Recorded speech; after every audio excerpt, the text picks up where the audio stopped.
Bamboo People, Part 1, Chapter 8. The Tanaka boy has managed to grab an extra blanket and long yi. He tosses them to me and I take them reluctantly. Is this tough-talking kid going to stick to me like the paste on his cheeks? It'll be easier to stay safe if I keep to myself. One day at a time, Chico. That's how you're going to survive this. Mind your own business and stay out of trouble. Somebody locks us in from outside, and 3 soldiers, all sons of the captain, stand guard by the doors.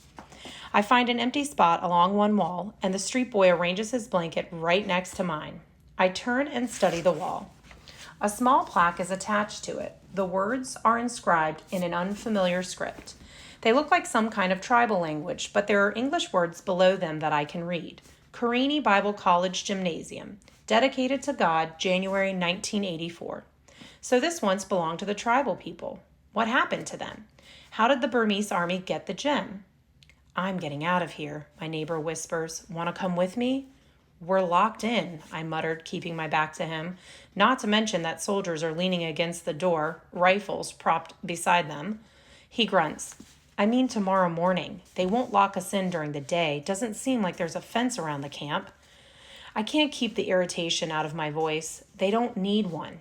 This place is surrounded by jungle. We're miles from anywhere. Besides, he'll have other ways to keep us in.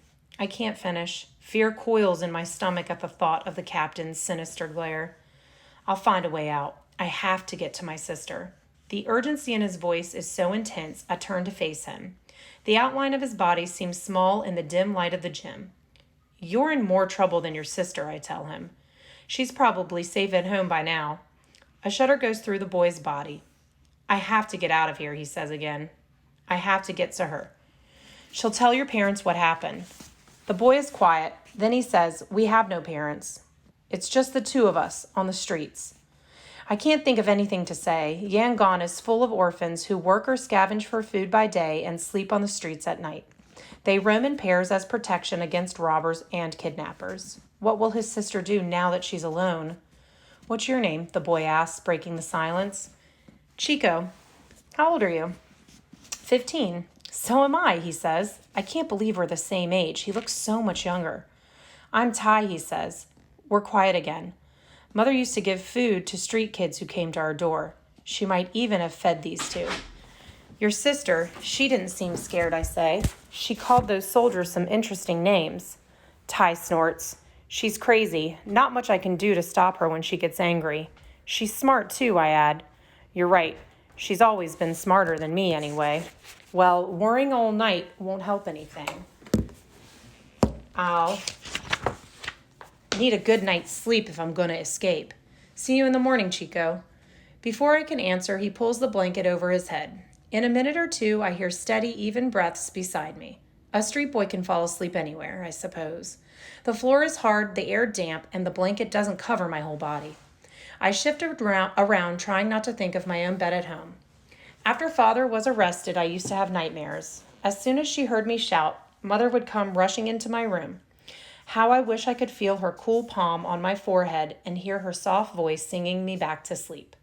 What am I doing in this God-forsaken place? How will I survive the training that starts tomorrow? Shifting again, I feel something dig into my chest. It's Father's photo. I'd forgotten all about it. I prop myself on an elbow, keeping a weary eye on the guards. There's just enough light from the 1 kerosene lamp still flickering nearby. But as I reach inside my pocket, my fingers find 2 small squares of cardboard, not 1. Suddenly I remember how Da Widow patted my pocket just before I left. She must have added something else. What in the world could it be? I study both gifts in the dim light. One is the photograph of Father, of course. The other, to my amazement, is a black and white version of Lee staring solemnly out at me. I can't believe it. Da Widow must know how I feel, and she doesn't mind. In fact, this surprise is like getting her blessing. And wait, Lee must have known about the gift too. Didn't she say they went together to pick up the photos? I gaze at Lee's picture for a long time, my heart racing. Her face is still and serious in the pose, but it's easy for my imagination to add the sparkle in her eyes, the shimmer to her clothes, that sweet, light scent of jasmine, her teasing smile. Desire for the flesh and blood Lee slices through me like a sword. Now that I know how she feels, I won't be so shy when I get back, if I get back. I study Father's photo again. There he is, a few years older than I am now, gazing steadily into an unknown future. Try hard, my son, he used to say before our study sessions. That's all I ask. I put the photos back into my pocket. The light flickers and goes out, and the gym is dark. Taking off my glasses, I cradle the puffy side of my face in one palm and try to fall asleep. Chapter 9. Someone yanks the blanket off my body. I jump up, startled. Where am I? Where's Mother? My heart sinks as I recognize the soldiers who brought us here. So yesterday wasn't a nightmare. I fumble for my glasses, change into my trousers, and put on my jacket. They lead us out to the field into a misty gray dawn. Shivering in my thin clothes, I notice Ty beside me. He's wearing only a long yi and a torn t-shirt, but he doesn't even look cold. Instead, he pats his belly and tips his head in the direction of a tarp, under which a few soldiers cluster around a cooking fire. My own stomach rumbles in reply. The last meal I ate was lunch yesterday with Mother. I look around while we wait for the food. We're in a valley shaped like a flat-bottom bowl with dense green slopes curving up on every side. Roosters crow in the distance. The river where we filled our cups the night before cuts the valley in half. Beyond it are paddies and a farmhouse nestled at the foot of high hills. Jungle covers the hills behind us, swallowing the dirt road that leads back up the mountain. The sections of trained soldiers eat first, under the tarp. Soon, though, they come to the field and hand us cups of weak tea and bowls of steaming rice. I devour my food, but I'm not as fast as Ty. He's licking the bowl clean with his tongue before I'm halfway done. I glance at my bowl once I'm full. There's still some rice stuck to the sides. I've probably got a lot more stored inside me than this street boy. I hand my bowl to him, and he flashes me a grin of gratitude before licking mine clean too. After breakfast, we're fitted for uniforms. The jacket and trousers are made of faded green cloth and look ancient, with buttons missing and patches here and there. Mine smell like somebody died in them, but I put them on. They're warm, at least. They don't give us shirts, so we have to wear our own, and there aren't enough boots to go around, so half of us don't get any. Of course, I'm one of the new recruits who stays in sandals. We hear an engine in the distance. I tell myself I'm crazy to hope, but maybe they realize they made a mistake. Maybe the bus is coming to take some of us back. Instead, a jeep screeches to a stop, and the captain gets out. The sight of his angular face makes the hair prickle on the back of my neck. Where has he been all night? Why didn't he stay in the barracks with the others? And I don't like the look of that bamboo stick he's carrying. The end is sharp-ended like the tip of a spear. The soldiers prod us into a 3-3-4 formation, almost a square. It seems to me that I'm one of the older boys in this section. A couple of them can't be more than 12. We look different now that we're in uniform, more like one unit, despite the variances in height and weight.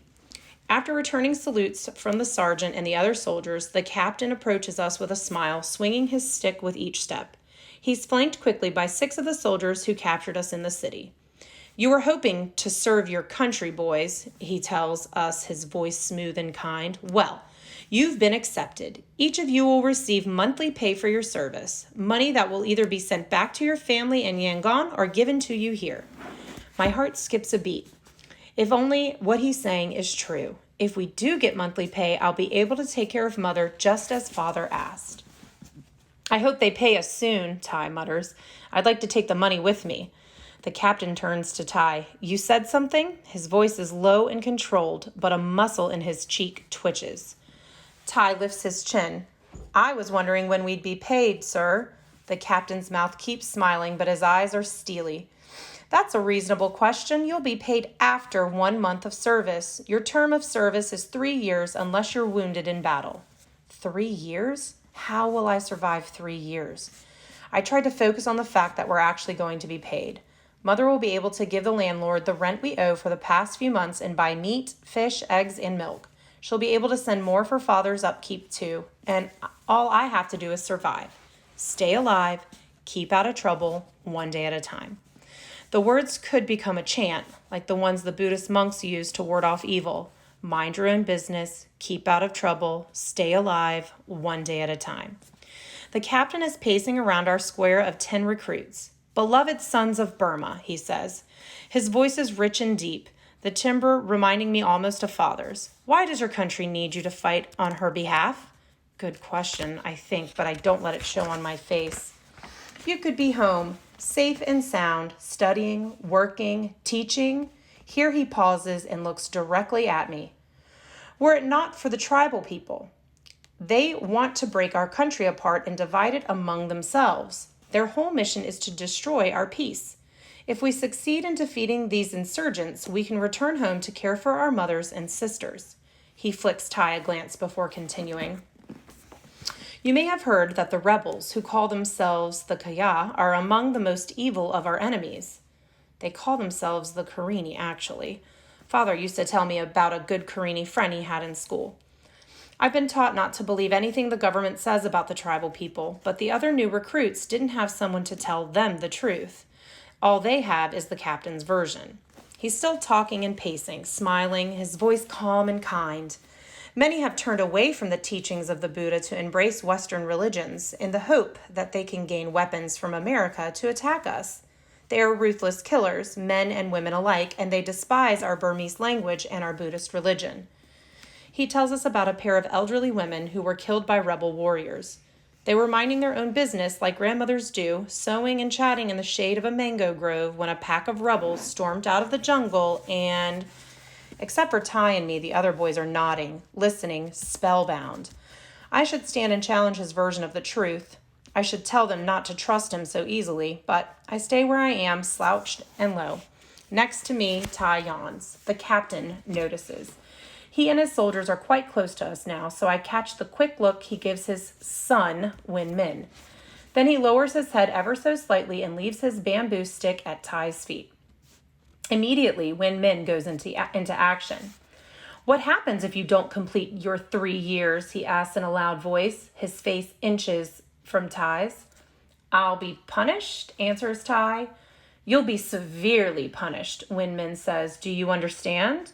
Ty shrugs, yes. Win Min glances at the captain before picking up the stick. Say that like you mean it, boy, he says, whacking the bamboo across Ty's leg. But Ty is ready for the blow. Just before the stick makes contact, he leaps back and cries out as if he's in agony. The stick lands lightly, thanks to Ty's move. Glowering, Win Min raises his weapon again and steps forward. That's enough, my son, the captain says, reaching for the stick.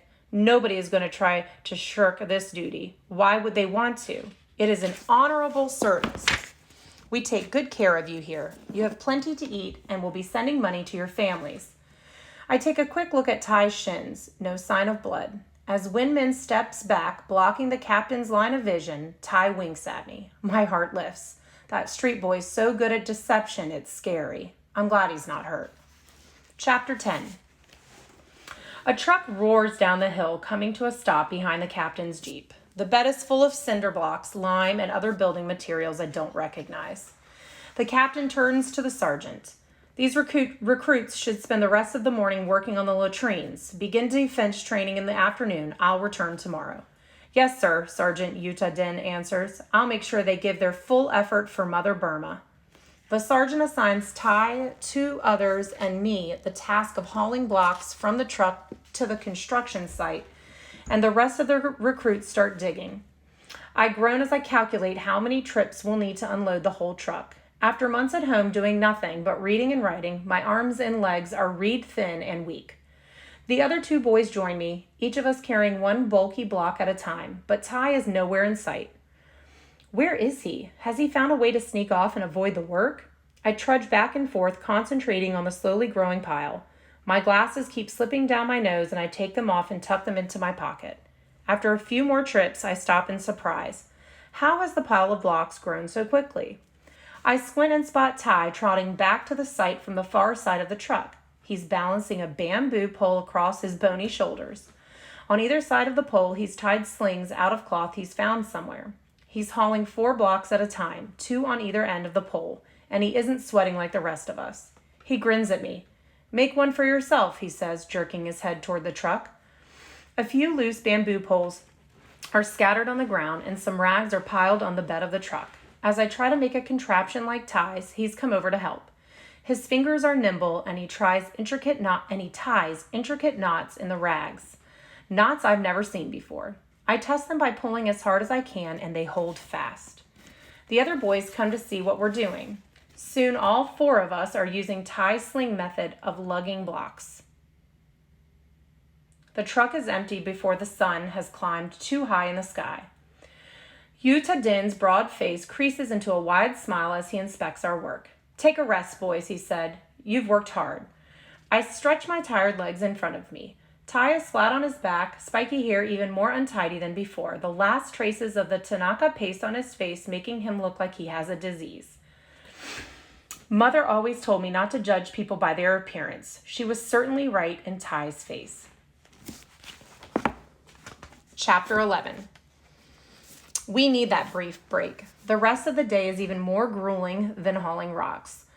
The afternoon defense training means running around the field in endless circles, climbing trees, and kickboxing soldiers eager to show how strong they got during their training. Tai encourages me as I run, keeping pace beside me. He teaches me to find footholds on the trees, and he stays underneath me as though he knows I'm scared to fall. He even kickboxes 2 soldiers instead of 1 without anybody guessing I've missed my turn.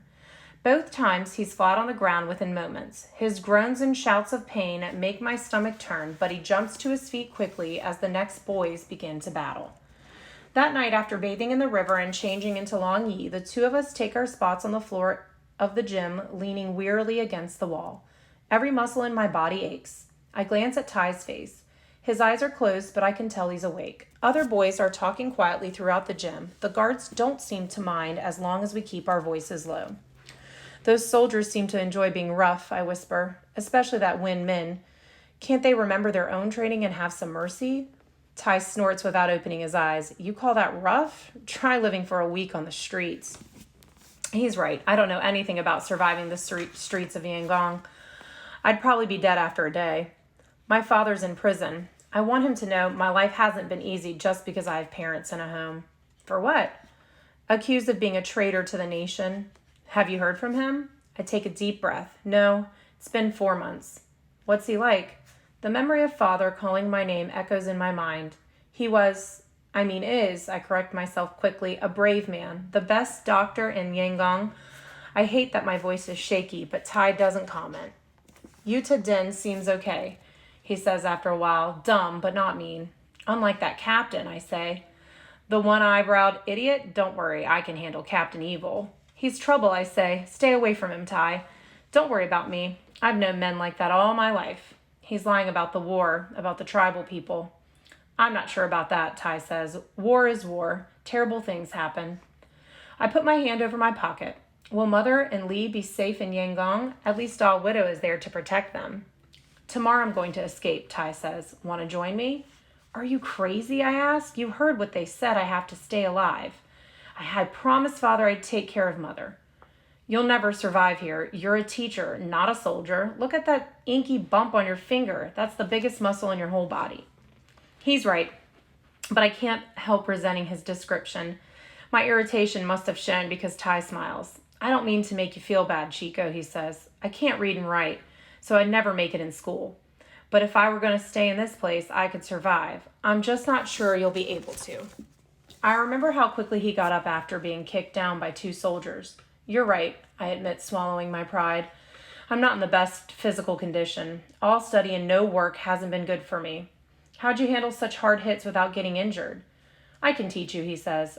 I've taken plenty of kicks and punches. That sounds good. Tell you what, if you teach me how to survive this training, I'll teach you to read and write.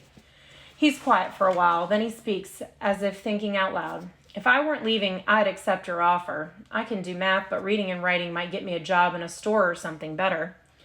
I don't want to remind him of his sister's plight, but decide to take the risk. She'll be okay for a while without you, I say.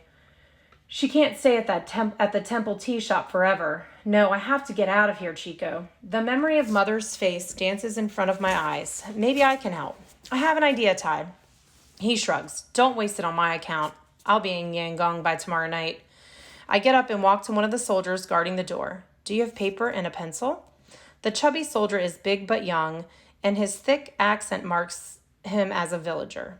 What? He asks, blinking at me in the dim light. Hey, Bindu, another guard calls across the room. That Four Eyes giving you trouble? No, the soldier answers. He draws closer. You can write? He whispers, his eyes wide. I nod. There might be some old supplies in that box over there, the soldier says, still keeping his voice low. I nod my thanks and rummage through the odds and ends. I find one piece of yellowed paper and a stub of a pencil and take them back to my place against the wall. Ty's almost asleep. He yawns when I tell him I'm writing a letter to my mother. What's your sister's name, I ask, and where's the temple? Sawadi, he says sleepily, and it's the big temple in the center of town. Now be quiet and go to sleep. I have to save my strength for tomorrow. Dear Mother, I write, I have been recruited to join the army, but please don't worry. They are feeding us well and my body will become stronger. You will receive my paycheck every month, enough kyats each time to cover the rent and a bit more. Stay safe and I will return to you soon. Give my greetings to Da Widow. I pause and then keep writing. Thank her for the presents she gave me. They will sustain me through the long days and nights. Mother, will you do one thing for me? Go with Da Widow to the tea shop at the big temple and ask for a girl named Sawadi. She's a good girl and would be a help to you. Her brother is here and he's very worried about her. I know you will care for her. Send an answer back with this driver once you have found her. I love you, dear Mother. Your son, Chico. I fold the letter and put Mother's address on it. Glancing around, I take a kyat note from my pocket and tuck it into the letter. The driver might need some convincing to deliver it.